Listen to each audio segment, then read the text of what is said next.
اعوذ باللہ من الشیطان الرجیم بسم اللہ الرحمن الرحیم الحمد للہ رب العالمین الرحمن الرحیم مالک یوم الدین ایاک نعبد و ایاک نستعین اہدنا الصراط المستقیم صراط الذین انعمت علیہم غیر المغضوب علیہم ولا الضالین آمین۔ رب اشرح لی صدری ویسر لی امری واحلل عقدۃ من لسانی یفقہوا قولی۔ اللہم ربنا الہمنا رشدنا واعذنا من شرور انفسنا، اللہم ارنا الحق حقا وارزقنا اتباعہ وارنا الباطل باطلا وارزقنا اجتنابہ۔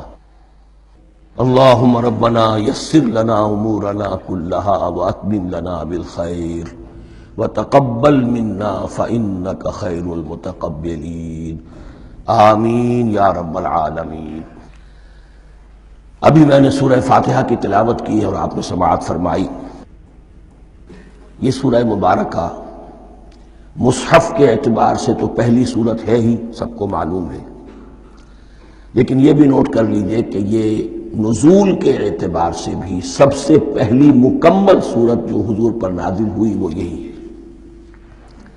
اس سے قبل متفرق آیات نازل ہوئیں، 5 آیتیں سورہ علق کے آغاز میں، کچھ آیتیں سورہ قلم یا سورہ نون کے آغاز میں، کچھ آیتیں سورہ مزمل کی ابتدا کی، کچھ آیتیں سورہ مدثر کے آغاز کی۔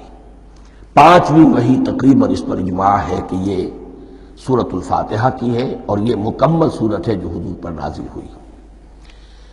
سورۃ الفاتحہ کے معنی ہوئے افتتاحی سورت، فتح یفتح کے معنی ہے کھولنا، مفتاح کنجی کو کہتے ہیں، چابی کو۔ تو یہ اوپننگ سورہ آف دی قرآن، قرآن حکیم کی افتتاحی صورت۔ ویسے جیسا کہ میں تعارف قرآن کے ضمن میں عرض کر چکا ہوں، عربوں کا یہ مزاج تھا کہ جس چیز سے انہیں خصوصی محبت ہوتی تھی اس کے بہت سے نام رکھتے تھے۔ اس کے بھی بہت سے نام ہیں۔ سورۃ الفاتحہ سب سے عام ہے، لیکن الکافیہ، الشافیہ، ام القرآن، اساس القرآن، کم سے کم یہ 4 نام تو میں سمجھتا ہوں کہ ہر مسلمان کو مزید معلوم ہونے چاہیے، اور بھی بہت سے نام۔ اس سورہ مبارکہ کی بالاتفاق و بالاجماع 7 آیتیں ہیں، اگرچہ ان کی ترتیب میں کچھ اختلاف ہے۔ ایک رائے یہ ہے، اور یہ رائے امام شافعی کی بھی ہے اور بصرہ کے جو قراء تھے ان کی بھی ہے، کہ آیت بسم اللہ بھی سورہ فاتحہ میں شامل ہے، اس کا جز ہے۔ وہ اس کو شامل کر کے پھر 7 آیتیں بناتے ہیں، تو آخری جنہیں ہم 2 آیتیں سمجھتے ہیں، صراط الذین انعمت علیہم غیر المغضوب علیہم ولا الضالین، وہ ان کے نزدیک ایک آیت ہے۔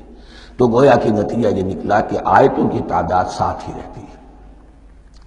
امام ابو حنیفہ رحمۃ اللہ علیہ کا موقف اور کوفے کے جو قراء تھے ان کا بھی موقف یہ ہے کہ آیت بسم اللہ نہ سورہ فاتحہ کا جز ہے نہ کسی اور سورت کا جز ہے، سوائے ایک مقام پر جہاں حضرت سلیمان علیہ السلام کا خط جو ہے نقل ہوا ہے، جنہوں نے ملکہ سبا کو لکھا تھا، انہ من سلیمان و انہ بسم اللہ الرحمن الرحیم۔